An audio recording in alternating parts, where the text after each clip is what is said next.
Thank you very much for joining us. I hope everything went well.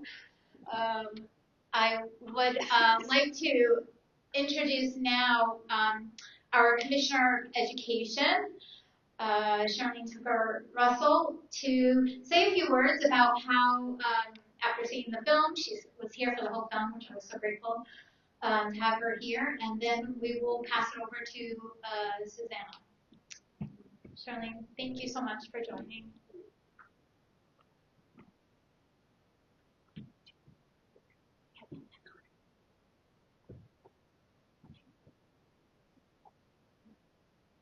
So thank you very much, and so good to be here with all of you to spend quality time because this is such an important topic for us to talk about. And Representative Cole, thank you for the invitation to join in. I'm pleased I was able to be here to see the Myriad's grounding.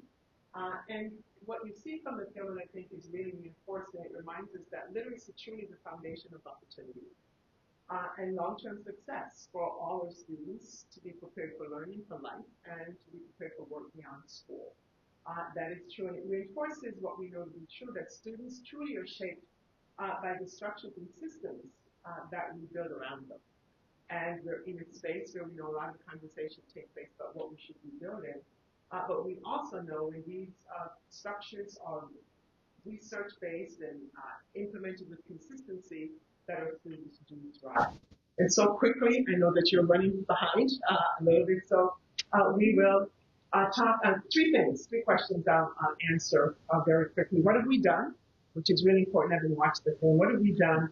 What have we learned about the impact of what we've done? Because it's not just about doing, but really, what I like to say, so what, that you've done all these things. So what's the impact? And where do we go next? And so I will quickly do that. There's a quote that I like to ground this in. You cannot get to where you're going until you've learned all there is to learn about where you are. And so, that said, where are we based on legislation, and what have we done? So over the past several years, we've undertaken in Connecticut an ambitious and necessary effort to reform literacy instruction statewide, grounded, if you've heard in the science community, and at the Department of Education and with our state legislature, that we have established two dedicated literacy-focused offices at the agency. We have the Center for Literacy Research and Reading Success, these are the colleagues here in the space, and the Office of Dyslexia and Reading Disabilities, which together, working in tandem, are advancing evidence-based reading instruction in our state. A little bit about our Office of Dyslexia in partnership with the Institutes of Higher Education is designed to strengthen the foundation of educator preparation. Kind of heard some of that in the film, to ensure that our pre-service teachers are equipped to meet the literacy needs of our students across the state. And since its inception, the office has brought together educators, families, higher ed partners, national experts to strengthen evidence-based literacy instruction, supporting not only the 4,700 Connecticut students identified with dyslexia, but all of our students, all 497,764 of those students that we have in the state. There's been a dyslexia awareness campaign. The office has been working really hard to make sure that we have webinars and events and community engagement, bringing the topic of dyslexia and learning disabilities to the forefront. And so we're very grateful for that occurring. I also mentioned the center that we have, and in partnership with also in legislation, the Reading Leadership Implementation Council, they've taken a deliberate, data-driven approach to supporting K-3 districts, building a comprehensive statewide support system for educators. And the centers work with various literacy partners to provide layered support for districts, including high-quality professional learning, targeted coaching, structured curriculum implementation, and family engagement efforts. We recognize the importance of the school, family, and community working together on this effort. And just for an example, we have a ReadCon initiative that has reached over 500 educators this year alone. And these efforts, and over 130 boards of education that supported that partnership in terms of what they're learning to do at the local level. And this is to ensure that these practices, evidence-based practices, are not only adopted but sustained in classrooms across the state. And not only in classrooms, as I said before, we're looking to see what's going on in our communities and with families.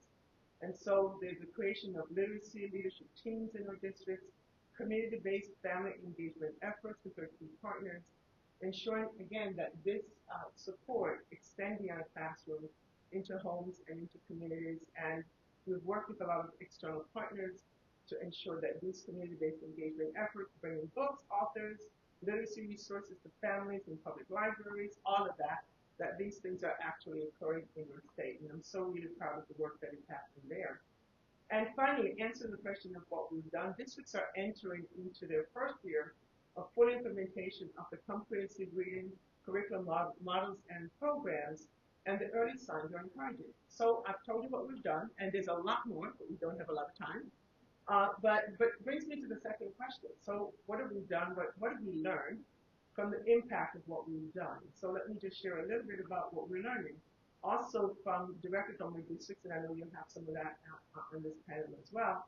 But districts report increased K-3 literacy skills, stronger vocabulary, knowledge retention, more consistent growth where instruction is explicit and implemented with fidelity.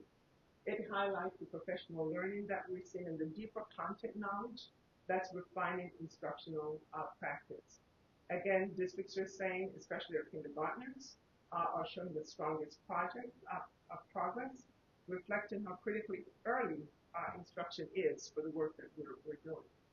They're also reporting increased student engagement. You heard that in the film, right? When you are not able to read and engage in what's happening in the classroom, do you really want to be there? Probably not. And we know we're also addressing chronic absenteeism. But they're seeing a more sense of confidence among students, including those receiving special education services, who feel much more equipped and proud of the learning that they're engaged in. And again, not just anecdotally what districts are saying to us, but we've seen from our own state assessment results, 2024-2025, achievement in English language arts, ELA, literacy, improved for all student groups in all grades.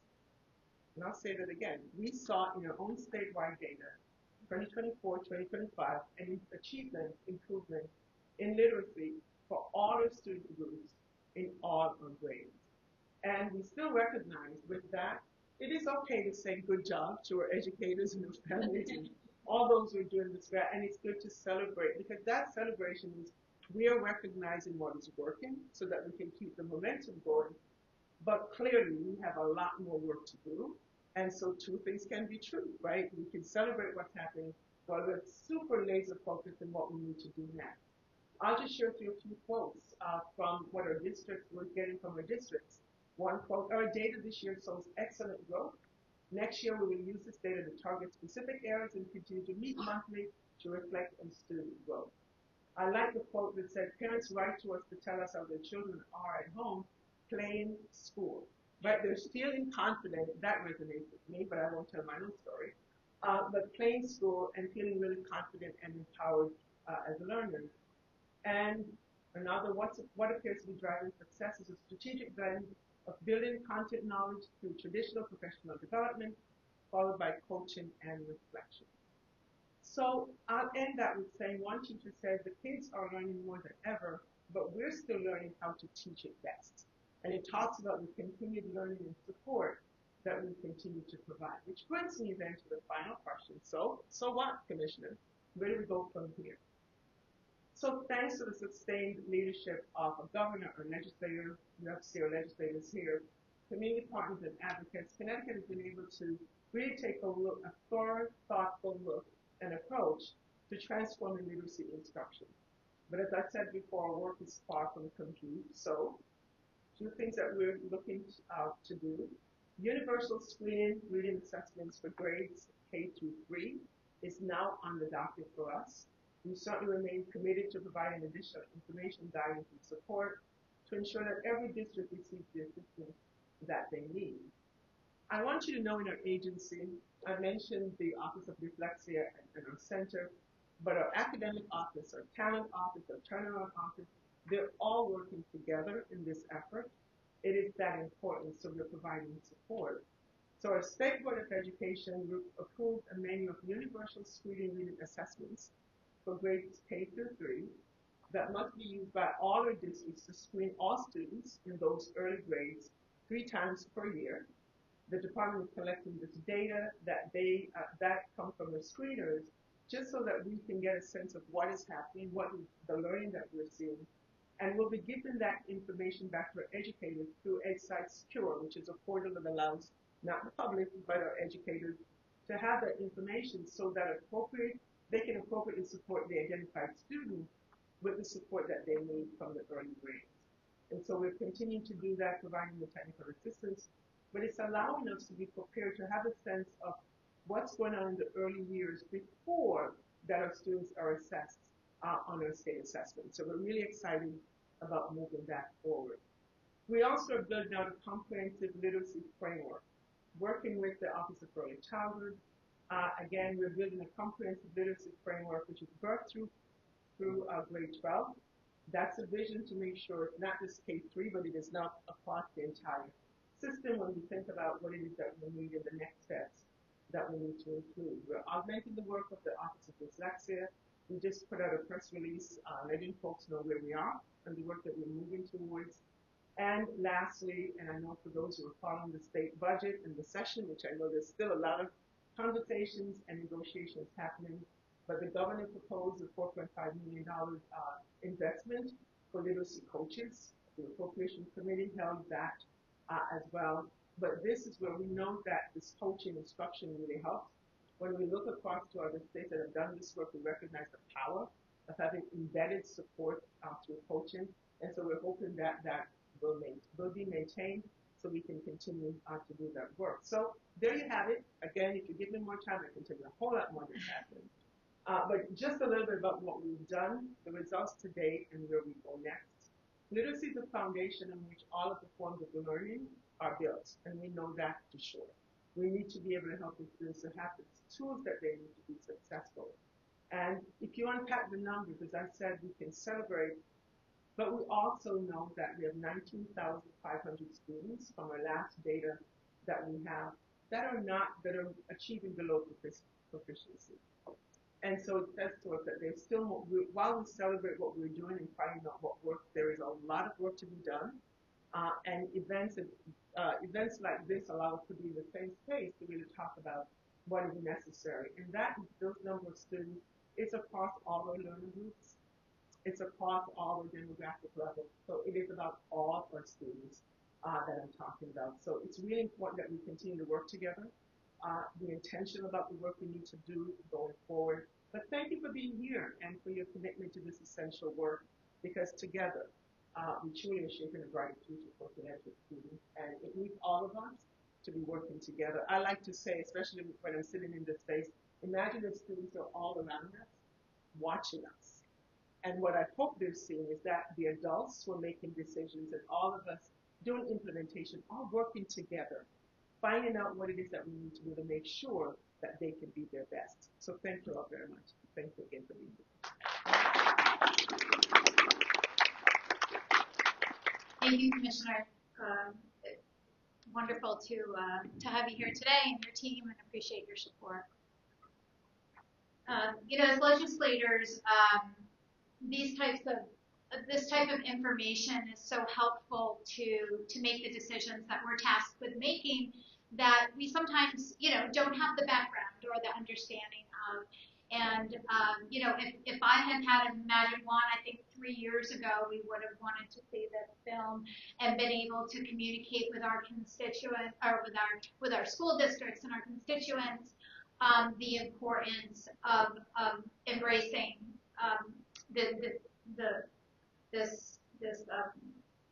this reading interventions. And I'm so thankful that it was a little bit of a rocky road, I think, initially for us. I may have come out of a CAVE education meeting once or twice, almost in tears, because we were expecting our districts to do a lot and to change the way we're doing it. So I am just grateful that I have a leadership team such as Representative Lieber. She is the co-chair of our education committee. I think Rep. Brown is here. He is our vice chair over there. And I would just like to thank you for coming and being our valiant leader in our house on education issues. And just want to invite you to say a few words. Thanks for coming. Thank you for convening this. You found the people who are always happy to talk about literacy, so this is a real treat. Susanna, thanks for being here. Thanks for all the work you do. Commissioner, thanks for your leadership. And always being willing to highlight all the really good and important work happening on behalf of our students across all of our schools in the state. And also, the commissioner knows, I love to say we're making growth, we're doing progress, and also we have to keep pushing, and I know you're doing the same as well. So this legislative session, one of the bills we've been talking about is how can we build off the passage of, I think it was the 2021 Right to Read legislation, which really focused on getting structured literacy into our K through 3 classrooms, so kids receive a really solid foundation. I think everyone who is in this room and an educator knows these processes take some time. There's no like magic fix, and so we also need to be looking at our students who didn't benefit from this structured literacy, and now we're in 4th and beyond and not proficient. And between 4th grade and 9th grade, I believe the number the commissioner shared with us in her testimony is 108,000 students who are either below basic or basic and not meeting their growth target. And in Connecticut, and this might be too wonky, but we do a really nice job of not only measuring proficiency, but also measuring growth, because growth is really important for our students. And so what can we be doing as a systemic approach to providing more resources to our educators and schools to address those students, their literacy needs? And we talk also a lot about what can we be doing to better support Tier 2 and ensuring that we have the staff and expertise and the resources to provide those supports to our students before they end up needing special education. If y'all are in Connecticut, although I know some folks might be outside Connecticut, we spent a lot of time last year talking about the growing expense of special education. And so a really robust Tier 1 is the top priority, right? And then also a substantial Tier 2 is really important prevention from kids requiring Tier 3 special education. So we have what we call the literacy bill this year, and because, also we don't have a money tree, unfortunately, and this is an off-budget session, it's been scaled back a bit, but I think a really important step in building, hopefully in conjunction with the governor's initiative, to have a grant program for districts to get those literacy coaches to work on their Tier 2, for the department to provide some more robust guidance around how a district can set up and implement their Tier 2. And we also requiring state-approved assessments, literacy assessments in K-3 to be administered 3 times a year, not only for Alliance districts, which is currently required, but for all of our districts, because we have, unfortunately, right, we have children who are not meeting their literacy goals beyond just our Alliance district. And then one of the things that I think is really exciting that maybe got stripped out in appropriations, but we're still talking about, is creating a micro-credential around early literacy so that we can incentivize more educators to grow in their profession through the pathway of micro-credentialing, and also growing the expertise within our schools in this area, which we know is really important. I feel like I might have talked too long. I'm really grateful, Robin, that you've done this. And I know I came in late, but I did my homework. I watched this at home over the weekend, and it's phenomenal. It's a great documentary, and also made me so proud of our state and so proud of Waterbury. So I see I think teachers from Waterbury were featured. Thanks for everything you're doing. And happy to answer any questions. I was going to say, thank you so much, Representative, and I would love you to stick around and sit on the top on the panel for a little bit, and we can have a little bit richer conversation with our audience. And so now I'm going to pass it over to Susanna. Also, Hassan Holzenbeck. You got it.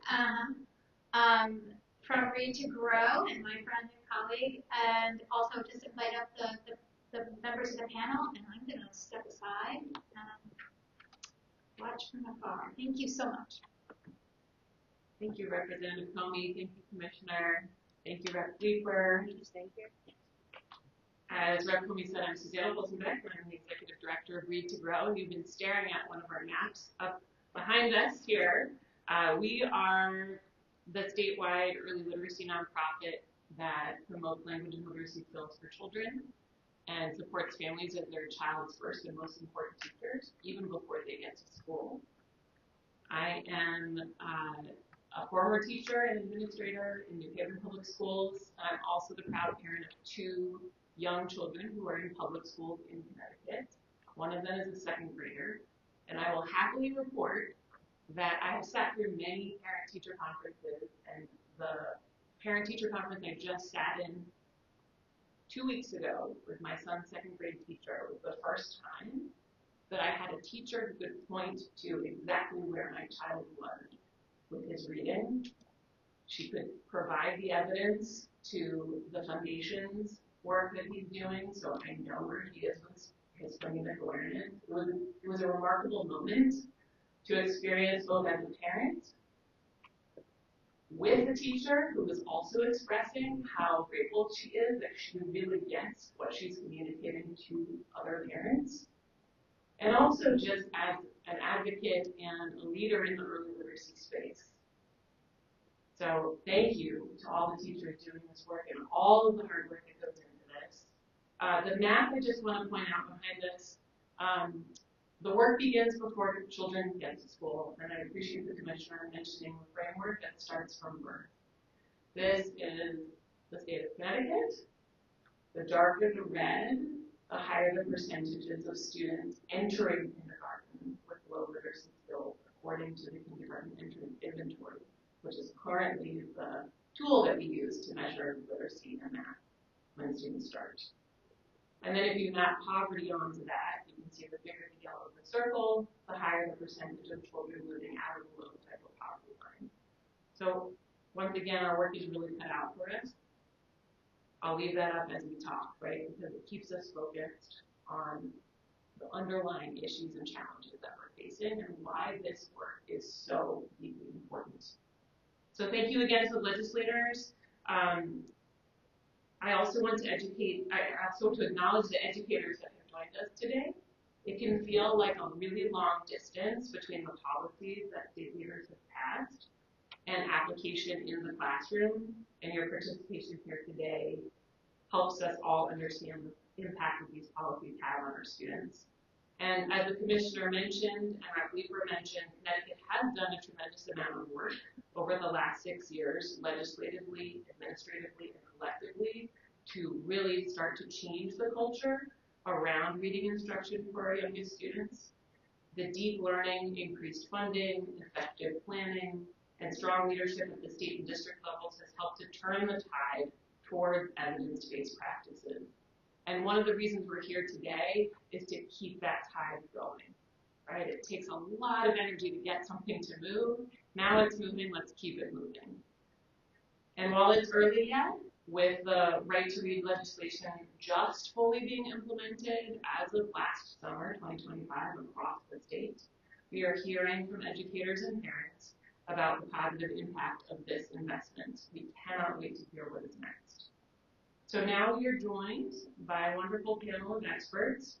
I'm going to start on this side and have everybody introduce themselves. Obviously, Rep. Leeper, we know that you're here, but we'll start with the filmmaker and then move down the line so everyone understands who's up front, and then we'll start with the question. So, Harvey, can you introduce yourself? Howdy, I'm Harvey Hubble. I'm a filmmaker. I play a dyslexic on TV. And born dyslexic and planning on retiring that way. But you know, when we made Hopeville, it was basically a bunch of moms years ago who started decoding dyslexia, who said, listen, the science of reading is going to help out everybody. It's going to help out because poverty mimics dyslexia.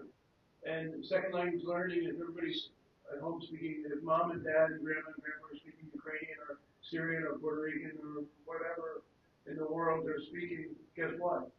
The kids aren't going to aren't going to be able to have the same advantages as kids who are speaking the same language.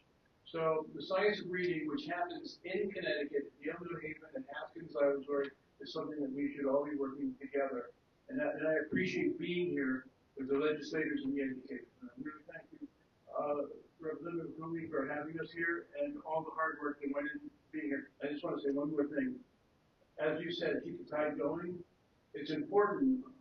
We happy few that are here, meet and keep this ball going and take action steps from today and keep this conversation going and working together across the sectors. The parents, the legislators, the educators, advocate, legislate, educate, legislate. Thank you, Harvey. Turn to my right here. Hi, Giovanna Tassani. I'm currently the principal of Mill Street School in Windsor Locks, and prior to that, I was a teacher and administrator in Bridgeport for about 15 years, and a principal in Mountain for a couple of years before making my way up to Windsor Locks. Good afternoon, everyone. I'm Dina Martinson. I was the former reading supervisor in Waterbury Public Schools for 11 years. I spent most of my career there as a reading coach, as an elementary vice principal. But today, I am an assistant professor of literacy at Central Connecticut State University, and I'm also the director of the Literacy Center at Central. Thank you. Hi, everyone. My name is Tina Brennan. I'm the curriculum coordinator for Western Public Schools. Prior to that, I was a principal, assistant principal. I was in charge of EL bilingual for a while. I was a ELA teacher, a regional reading teacher, Spanish teacher, and EL teacher all at one point, and all in one given public school. I've never been anywhere else and don't want to. So.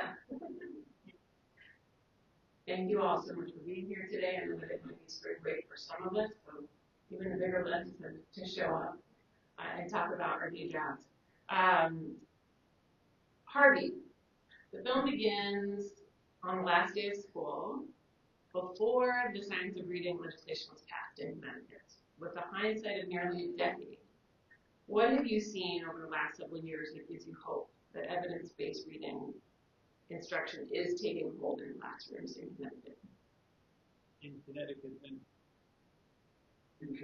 and across the United States. Well, as I said when I talked about the science of reading, I think 10 years later, everybody knows something about the science of reading. There's more of awareness than there was when we started out so long ago. And we still have, what I've heard here, everybody working together, I think we know we have to work together.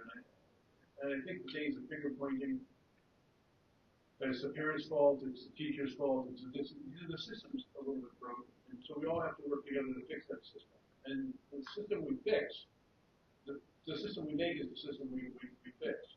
So we're all in this together, and what I've learned is people are beginning to they work across the aisles together. The parents want to learn how they can help the educators. As you mentioned, as we've heard before, being able to track science of reading and having teachers and parents understanding what it is, and then the kid knows what it is as well. And that's the slow change that's going to happen with legislation every year, and more teachers coming in, and don't forget about teacher turnover. So ultimately, what we've learned is it's not easy for educators to educate, but working together is the way that we're going to make a difference. Thank you, Harvey. And speaking of educators, I'm going to actually turn to Dina now and give you a question around, we saw you on screen when you were supervisor of literacy instruction in Waterbury, and now you are teaching teachers how to teach literacy. So you've sort of seen both sides of all the sides, including being in the classroom as well. Can you speak a little bit more about your experiences in the district and how that has shaped the work that you're doing now, and how you are influencing the educators that are going to be really carrying all of this work out? Sure. So in Waterbury, we have over 400 classroom teachers in K-5. So there was a lot of classrooms to try to help and support. And then Harvey, you just talked about teacher transients, and that's a real thing. It was for us in Waterbury. Every summer when we would start our PD, we had, particularly in the last few years, an average of 80 new classroom teachers just in elementary. That's almost 1/4 of my teaching staff. And so we have been doing training. You heard Margie Gillis from Literacy House talk about being in the district and have been over 15 years. So we've had lots of training to support our teachers, and then you have 80 new teachers come in, which means 80 less. 80 new teachers come in, 100 leave. You know, it's very difficult to keep up with that. And when the new teachers would come in for new teacher orientation would last days, 30 minutes were dedicated for reading because there's so many things teachers have to do. So what I learned was that if teachers don't come in already prepared, it's very difficult to train them once they're in service simply because of time. There's so many time constraints that it's difficult to do that properly. And so after some time I said, I think I want to go to higher ed and be a part of the solution there to better prepare our teachers as they come in. At Central, I will say the literacy faculty are hired to support the graduate reading program. So we credential and teach all of the graduate students getting master's and 6-year degrees as certified reading specialists.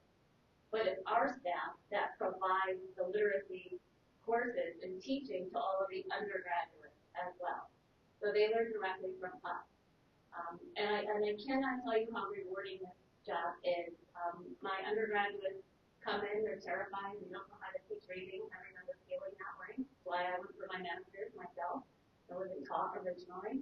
And I watch them flourish, I watch them grow. What I find exciting is that, and I've been there 2 years, this is my second year.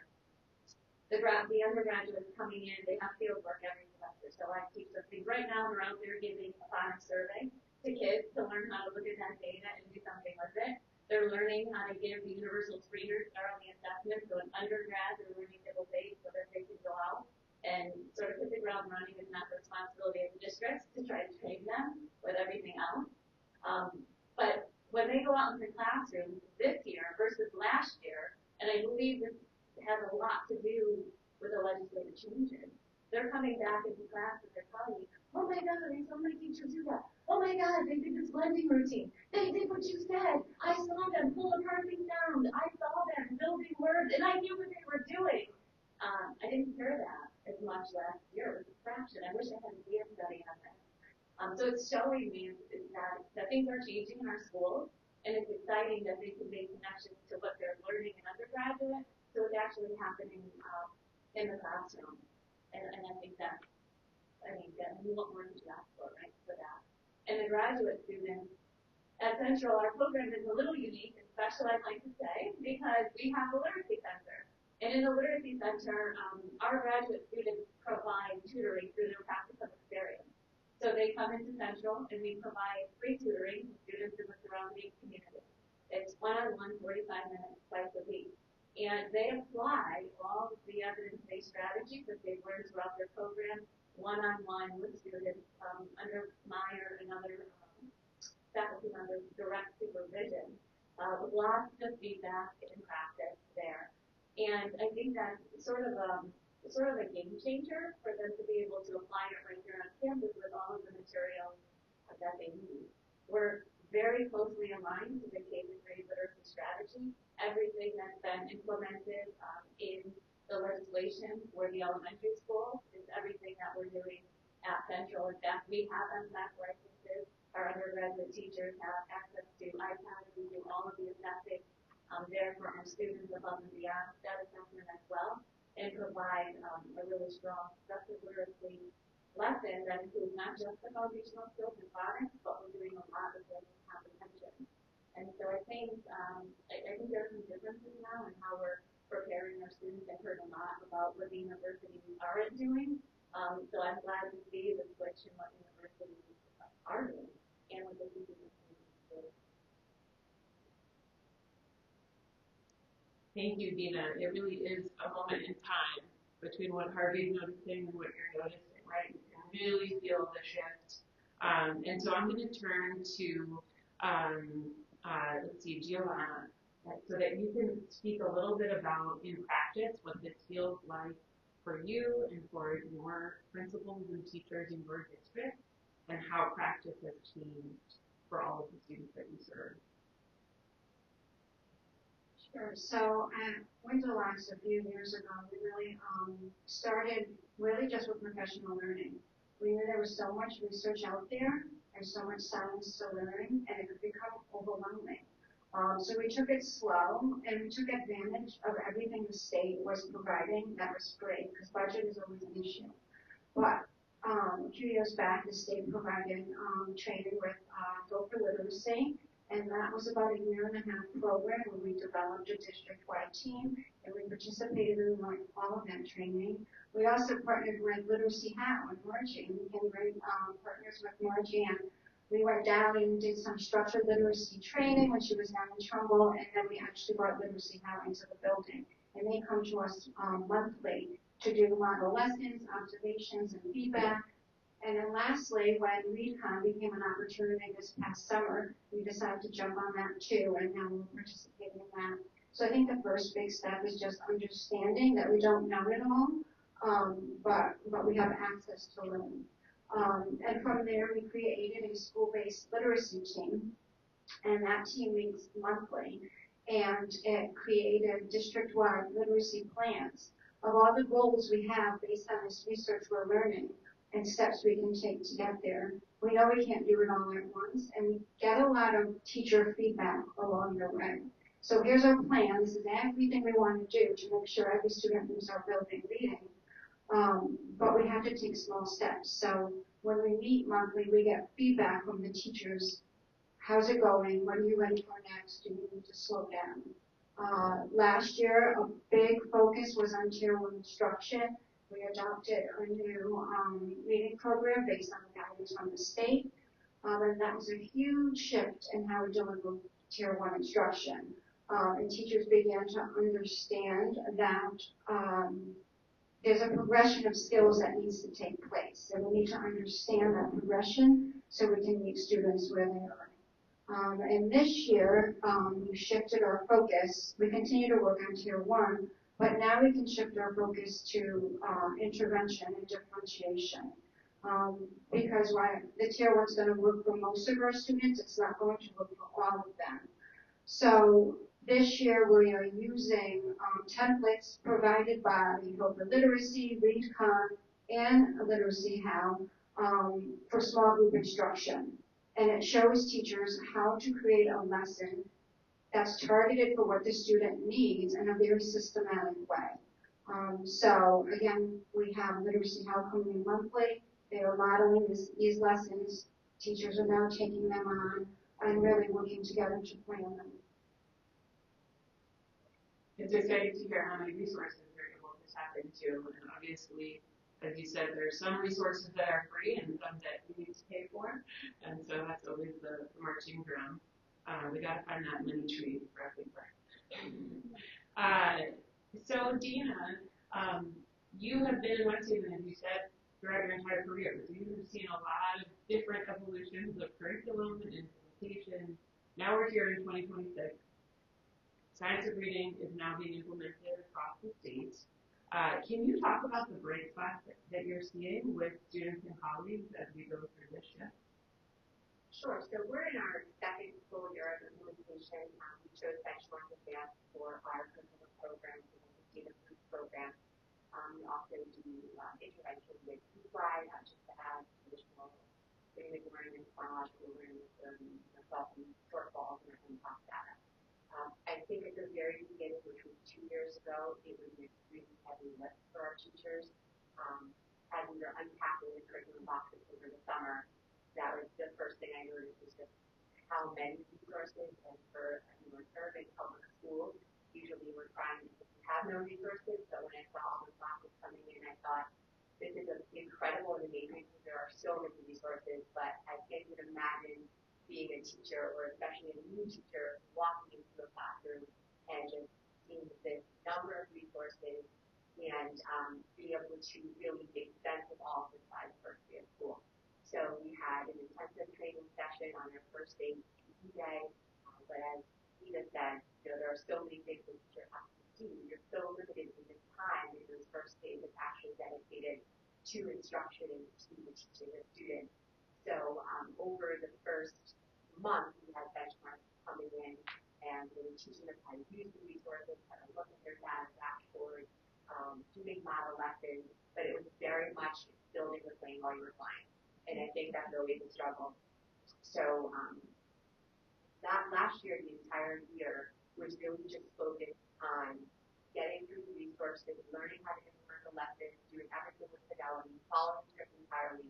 But when I was walking into classrooms, it was really like they call the book the handbook of TRF, and the teachers like, talking about flying that plane, they're like hugging the TRF like it's a life preserver because they were so tethered to it at the beginning of last year. So some of the complaints I did initially get was there was a little bit of a lack of autonomy when we were working on scripted programs. So, one of the shifts we've been able to make this year is how to put some of that teacher autonomy back in to make sure that teachers are loving what they're teaching and kids are loving what they're learning, and that's been a process for us. Right now, we're engaged in a lot of curriculum work where we're taking that curriculum resource and really prioritizing those standards within that curriculum resource. Because one of the difficult parts of having a curriculum resource is that it's fantastic, but I believe it's also created for an ideal school district that I'm not sure exists because it's they want you to do 180 minutes of ELA a day, which would be fantastic, but I probably have to fight the math supervisor to get those minutes, and I can't do that. So we're talking about 180 minutes of learning where we have 80 minutes of core instruction and then a 40-minute SRBI block.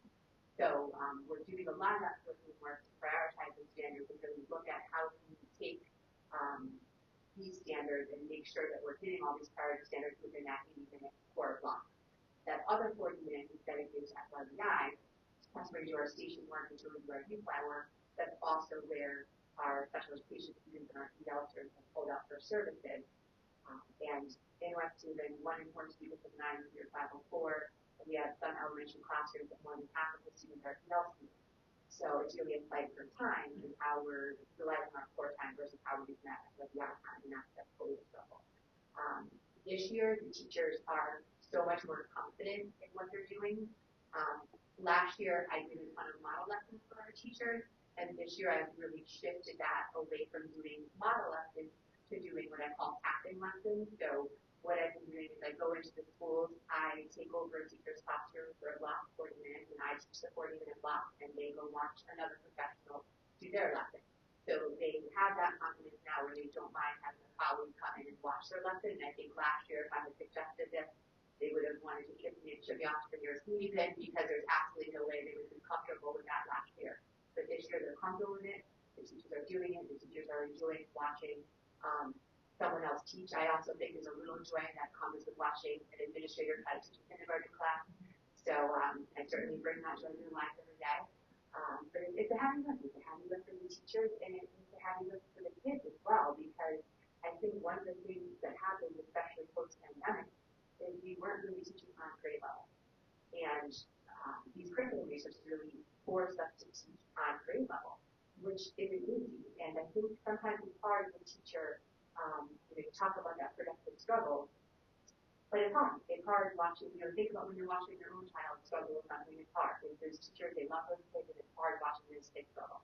So I think it's such a reflex as a teacher to want to jump in, want to get the answer, want to make it easier, but we can't. We talked a lot, benchmark the 50 group in our last session, we talked about, level leaders level life, and there's so much truth to what you all said, and if we don't allow that productive struggle, we're really falling victim to that, where we're, making things easier for kids, but by making it easier, we're not allowing them to learn on grade level, and especially in urban districts like West Haven, we fall victim to that, and we have to really stand on business and allow them to struggle, and our teachers need to see how important it is for that to happen. So definitely a lot of bright spots. Our writing recruiting, our MCAS data is looking great. We've actually done something a little different than many districts. We implemented our program K6, not K3, because what we realized is, number one, we wanted as many students as possible to benefit from this approach, and number two, if we only did K3, we would love to be in a utopia situation expectation where this is going to work for every kid right away. By third grade, every kid is going to be proficient. What if they aren't? Then what? Then are we kind of going back to our old ways? So we said, no, we're going to do this. We're going to do it K6. So we purchased benchmark exam for K6. Everyone's doing K6. We're doing MCOS K6. That way, hopefully, if we haven't gotten every single student by third grade, we're there by 6 before we send them off to the middle school. I have one more question for the educators to my right, and that is, what do you want parents and families and caregivers to know? What do they need to know to understand to support their students as they go through this journey with this curriculum? Number one, read to them in any language you can. If English isn't the language for you, read to your kids. Have books available. There's so many places to get free books. Limit that screen time. I think that the TikTok generation of the scrolling and instant gratification is really narrowing the attention span and making that productive work a little harder. So those are the things. Read to your kids. Have books available. Learn that every time. And I would just add, really just encourage that this is a true partnership, and we don't have all the answers either. I think sometimes parents feel vulnerable and afraid to ask because they're not the teacher. But we are learning right now too. So I would just say, like, come along and learn with us, and we'll figure it out together. Thank you. Bethany Byrne, you mentioned the legislation that is passing through this session, and some of that has been stripped away. It's continuously evolving, as we know. But can you speak more about the systems change that the legislature is considering as we move forward with science of reading and right to read? Happy to. So you were our educators were referencing their SRBI approach, and one of the things we're hearing is that not every school district really has an embedded SRBI or MTSS approach, and so we want to sort of push that conversation forward, and in recognizing that it's nearly impossible, right? We're all also just humans. I say this to my children all the time. Our teachers are just people, so it's very difficult to really put 100% in a new tier 1 and learning a new, curriculum. And at the same time, really put all your attention into a system of SRBI. So we're trying to provide support as we can. And for when our districts are feeling like they've really sort of mastered their new curriculum or they're in a competent place, how can we now layer in stronger SRBI? And having resources available at the state, because it costs money to have more reading interventionists. And I actually just spent all day 2 days ago. It's hard to keep track of the days right now. 2 days ago in New Britain, who's really put a huge push on our MTSS, and seeing they've brought in reading interventionists, and they're also hiring folks to work as tutors in the school who are reading specialists or maybe retired or left the classroom but wanted to come back in this capacity. And I was seeing all of the things that we saw in the documentary, and the blending, and they had the boards out, and they were making words, and it was magical. So trying to make our districts feel like we're not telling them what they have to do, but make resources available and work in partnership with our districts. And what we had proposed was a grant opportunity for districts to decide we are ready to really launch into this initiative and make a concerted effort into our MTSS or SRBI, and then having resources and guidance materials available. We are asking for a lot of things, including $170 million or the money the governor will decide that we actually want for our schools. So, and we would take all $500 million, and it's following the budget very closely. We would happily take all $500. I'm sure our schools would too. But we also view it as an important role of the legislature to keep these conversations going and keeping sort of focus on structured literacy and having a systems level approach, because we have just way too many children who are not reading where they should be, to your point on being at grade level. And there's no shortcut to how we do this, and also listening right to our experts about how can we be better partners. So, I don't know, that answer your question? Absolutely, and I have a follow-up for you and any other electives in the room who might want to speak.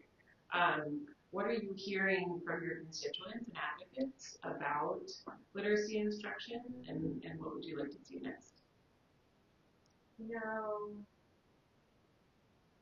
You guys do now, right? You said you're here as literacy expert. Literacy has so become sort of polarized. I think we're moving away from the sort of battle over the science of reading, but we're not fully over it yet. And I think there could be discrepancy for districts that have relatively high literacy rates, but were hesitant, right, to move toward new programs or back to phonics and away from the whole language model.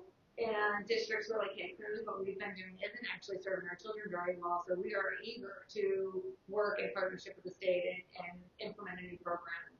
So I'm down in Fairfield County, and we're still having some of that tension, I think. And the folks who are really driving the conversation that we need structured literacy are still a lot of the dyslexia advocates and parents who are saying exactly what Harvey said, which is that structured literacy benefits everyone.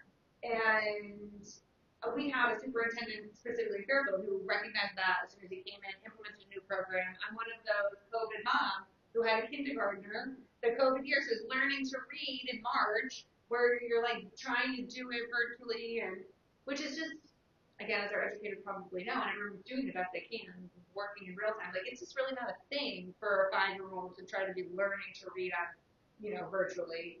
And so we got a new superintendent a little bit after that, and he recognized, like, this is not really a program. So I think we personally have been lucky, but I think there's still a tension for other districts. Every year as the co-chair of the education committee, I get bills from colleagues to repeal right to read. So, like, it's not over.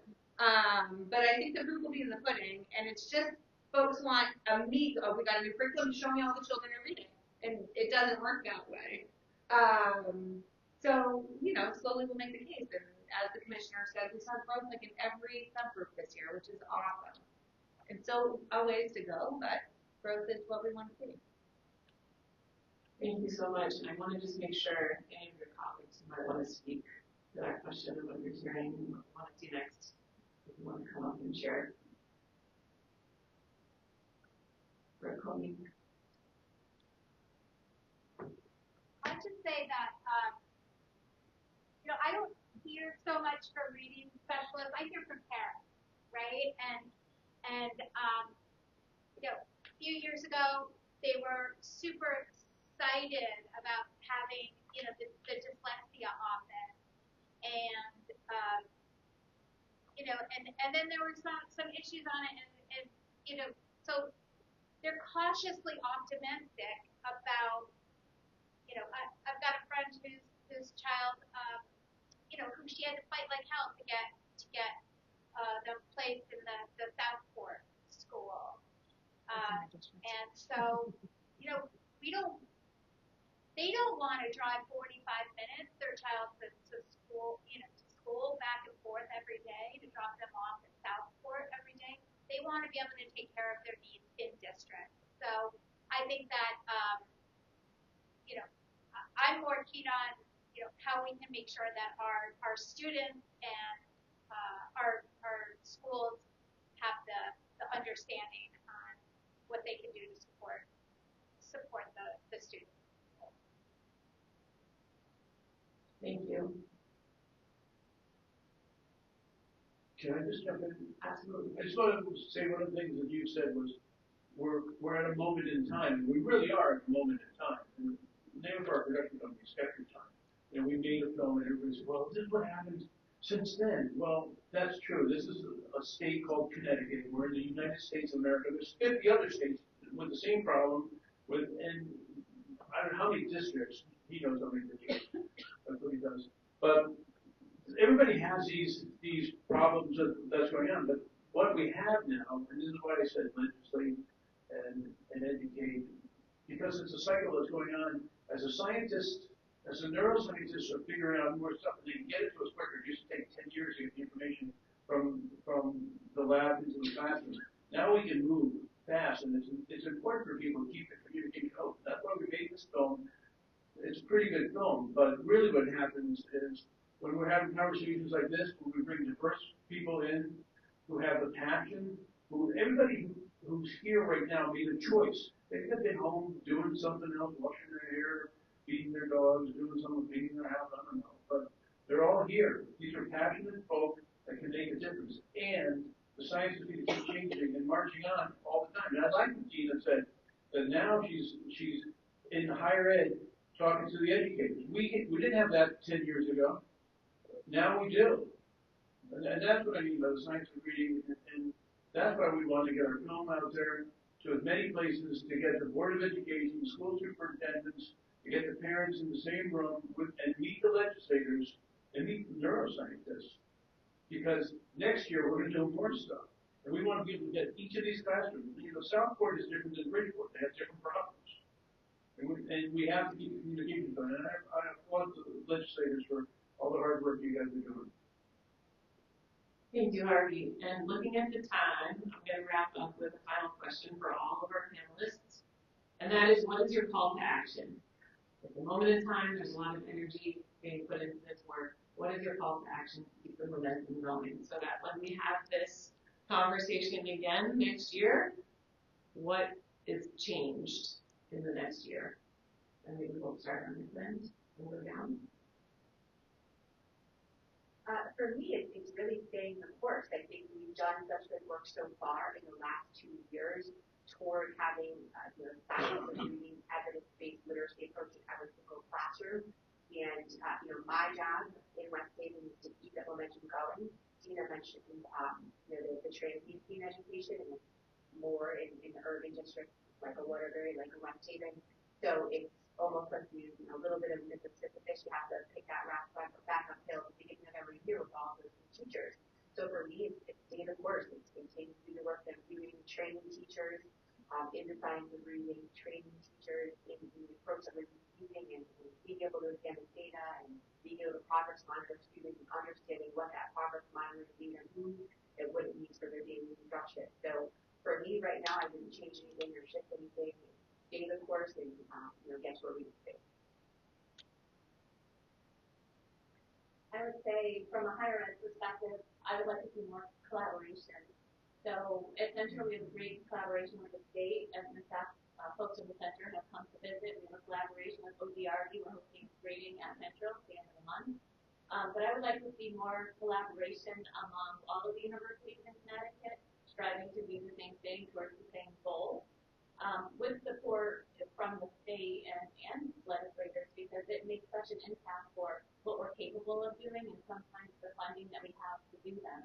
So you had mentioned recon, and there's also master class, and you're with exploring master class right now.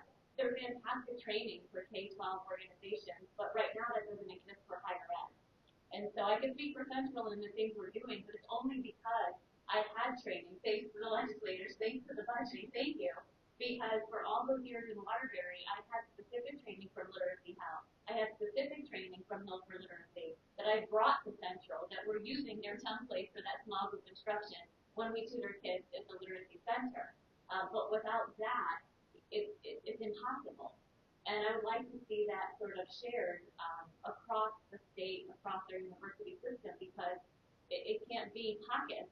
Right, preparing our teachers, it has to be everybody. The same way you might get resistance in Fairfield County, we might get some resistance from other universities and private universities, and we need to, especially now in higher ed, I think it's really important for that collaboration. So my call to action is let's get together, let's learn together, and let's support our teachers so that we can send them to you all ready to go.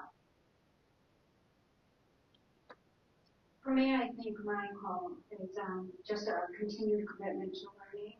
I know if I'm on the land and I'm humble enough that my teachers will follow and then my students will too. What I would love to see is I think all districts are working incredibly hard at this difficult work, and so more collaboration together because we're all doing great things, but sometimes we're doing it in a silo, and I think we can learn from each other. I'm looking to my left. Call to action on this side of the room.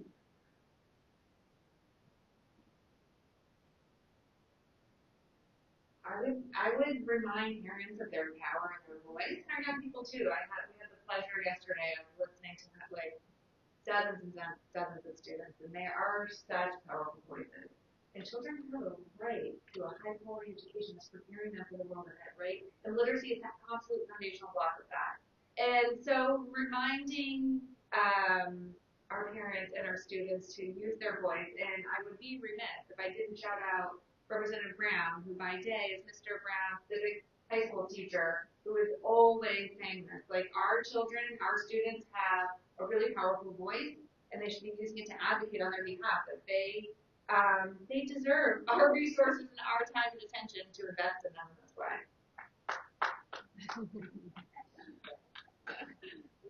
I would say the call to action is pretty obvious. We have a call to action at the end of our film. But we want people to be involved, and I'm just going to repeat what I said before, but what I really like hearing is, we're talking about lifelong learning. We're saying, hey, we don't know it all, and we're learning it. So when we're not in our silos and when we're working, talking to other districts, that's what's important.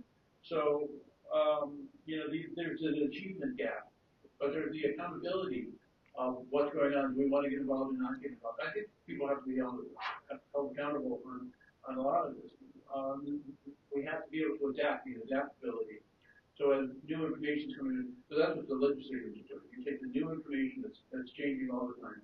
So we make films, we make social media, we make social media content. This day, we want to keep continuing stuff like that. We'll do an overview of it. In our call to action of our MC toolkit, you can get involved. You can say what you're doing. You can do a podcast with us. You can keep the information out there, and a lot of times it's free, and you can take that information and put it on the internet. And most importantly, what I learned from putting dyslexia moms 10, 20 years ago was go to the gas station. When you're filling up the gas station in the supermarket, start talking about the reading problem that your kids have, because a lot of times it's silent and nobody's talking about it. The more people are talking about it, the more action people say, oh yeah, that's happening here. And it's not anybody's fault. The system needs to be worked on and fixed a little bit. And thank you, Tina, for all you're doing at the university. Thank you both, and thank you, educators, and all of the people in this room for being here today. Our work is cut out for us, absolutely. I look forward to having this conversation again in the year, as I mentioned, and really seeing where we are 12 months from now and what the energy is as we move forward now to the next legislative session. My call to action is to go home and read with my kids tonight. I do it every night, and every time I have a new conversation, it just reiterates to me that that's where it starts, right? Those moments with our children and taking the time for them to be seen, for us to take a breath at the end of a long day. I'm sorry to the legislators who have to be here beyond their children's bedtimes. But that human interaction is where it all starts, and that love and care. And then from there, we get into the phonemic awareness. So keep talking, keep raising awareness, keep showing up. We need us all to do all of that. So thank you all. And I think this is the conclusion. Rebecca, do you want to say anything else here? Thank you, everyone.